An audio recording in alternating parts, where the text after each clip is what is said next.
You're sleeping in the garage tonight. My kid's real dad is coming. You're sleeping in the garage tonight.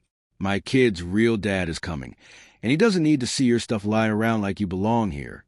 Those were the exact words my wife said to me, standing in the kitchen doorway with her arms crossed, like she was reading off a grocery list instead of ending 11 years of my life in one breath. I want you to understand something before I go any further. My name is Dale Pruitt. I'm 41 years old.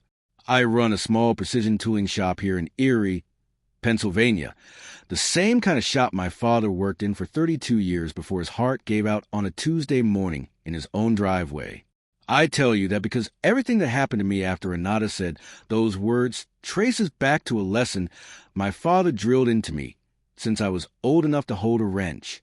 He used to say, "Dale, you don't win an argument by yelling. You win it by having the paperwork." I didn't understand what he meant until I was standing in my own kitchen, being told I wasn't welcome in my own house anymore. I didn't yell. I didn't even raise my voice.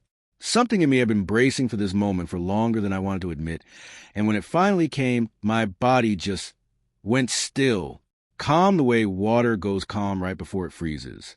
I looked at Renata for a second too long enough that she shifted her weight like she expected me to break something. I didn't.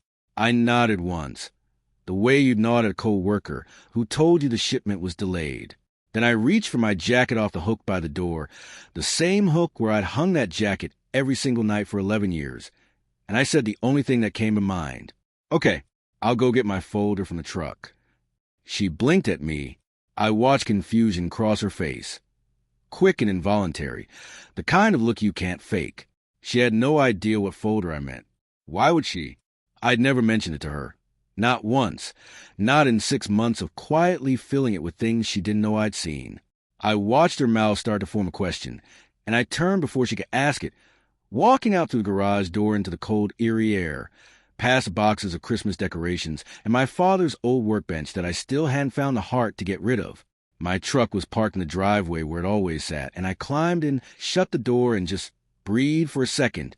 Through the windshield, I could see the kitchen light still on, her shadow moving behind the blinds, probably already texting someone the good news. I reached over and popped open a glove box, and there it was, manila, slightly worn at the corners from being handled more times than I wanted to admit. I didn't open it yet. I just held it in my lap and stared at the house I'd built a life in, wondering how long she'd known about the folder's existence. Because the truth was, she didn't know it existed at all. Not yet, and that was exactly the point.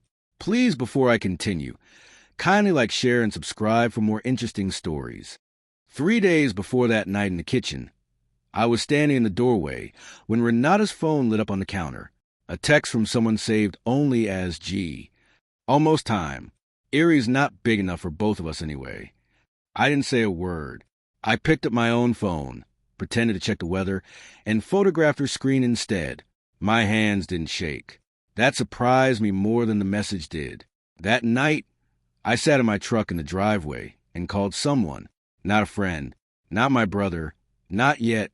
"It's happening the way we thought it would." I said into the phone, "Start the clock." I hung up before I could hear the reply, because I already knew what it would be. 6 months before that, I'd started noticing small things. Her perfume changing, phone calls taken behind a closed porch door, questions about my shop that stopped coming. I didn't confront her. I bought a manila folder instead and started keeping it locked in my glove box.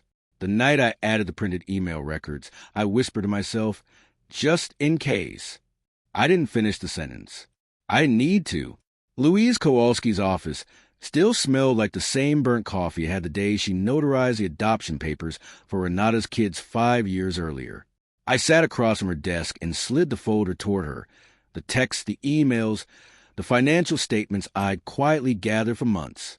She flipped through it without blinking, without a single raised eyebrow, the way you'd expect from someone who'd spent 30 years watching people underestimate quiet men like me.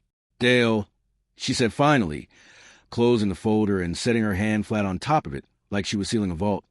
"You've already built the case. You just didn't know it yet." She looked up at me. "Steady? Give me 60 days. And don't say one angry word to her before then." I promised her I wouldn't. I kept that promise. Even on the nights it cost me something to keep it. Grant Ashworth rolled into Erie in a leased Range Rover with Texas plates, talking about a development deal closing next quarter to anyone who'd listen, including Renata's kids, who he told things were about to be different for them soon. I watched him from across the street, arms crossed, waiting to feel the rage I expected. It never came. What came instead was something closer to relief, like watching a man walk confidently onto ice I already knew was cracked beneath him. I pulled out my phone and texted Louise one word. Confirmed.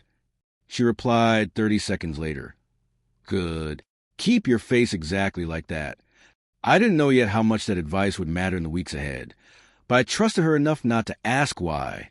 That Tuesday morning I made pancakes for the kids, using my father's old chipped Erie Steelworkers mug for my coffee, the same mug he drank from every morning of my childhood. The kids didn't know anything was wrong, and I let them believe that a little longer. Renata watched in the hallway, unsettled by how calm I was. "You're being so mature about all this," she said, almost like she needed to hear herself say it. I just nodded and set the mug down carefully on the counter, the way you'd set down something you weren't ready to lose yet. I didn't tell her that mug would matter again before this was over. I didn't know exactly how myself. Not then. Renata and Grant met with some fast-talking attorney from out of town, building their whole case on the assumption that I was nothing more than a stepfather with no legal standing. They didn't know the adoption 5 years earlier had changed all of that permanently. Meanwhile, Louise worked with the kind of patience I didn't have, cross-referencing Grant's LLC filings against his bank statements late into the night. She called me on a Thursday. "Court date's in 9 days," she said. "That's exactly enough time." I asked her enough time for what. She just said, "You'll see," and hung up before I could push further. I sat with that unanswered question longer than I wanted to admit. Turning it over like a coin, I couldn't read the face of. Judge Miriam Castellano's courtroom smelled like old wood polish and nervous sweat. She read every line of our file herself before anyone spoke, her pen tapping once against a folder in a silence broken only by the hum of the HVAC system.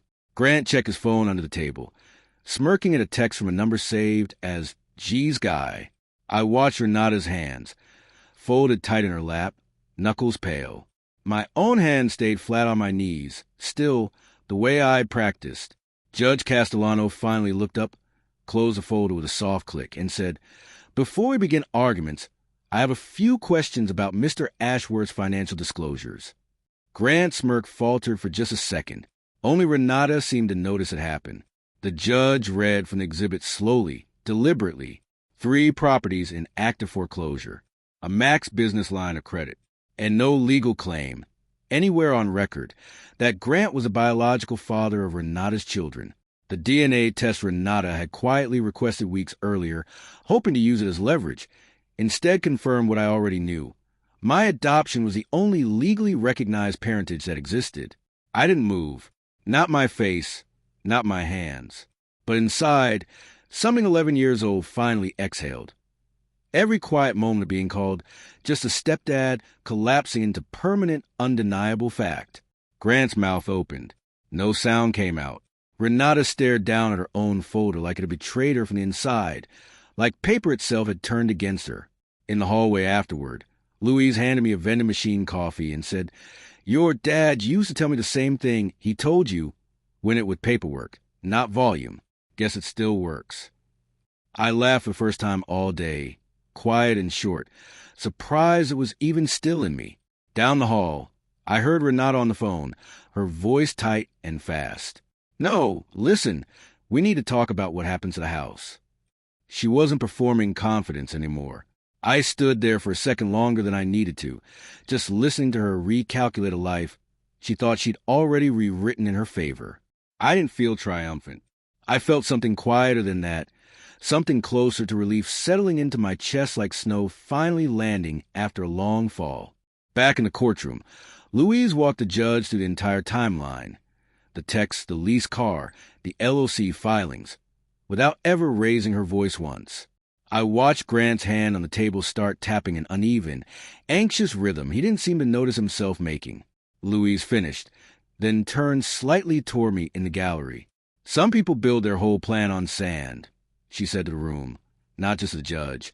And some people build theirs on paperwork. I heard my father's voice underneath hers, the same lesson passed down twice now, once from him to me, and once from me to her without ever saying out loud. Grant's tapping finally stopped. He knew, the same way I already did, exactly how this was going to end. The custody and the house were settled fairly.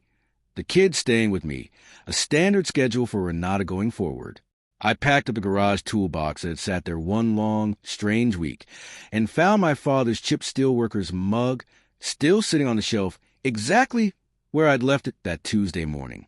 I held it for a moment, feeling the same chip under my thumb I'd felt my whole childhood, and I thought about everything my father taught me without ever raising his voice once. Quietly, to no one in particular, I said, "Turns out I wasn't the one who needed to worry about where I'd be sleeping." It wasn't triumph, I felt saying it. It was something steadier than that. The quiet, earned peace of a man who finally got to stop proving anything to anybody, including himself.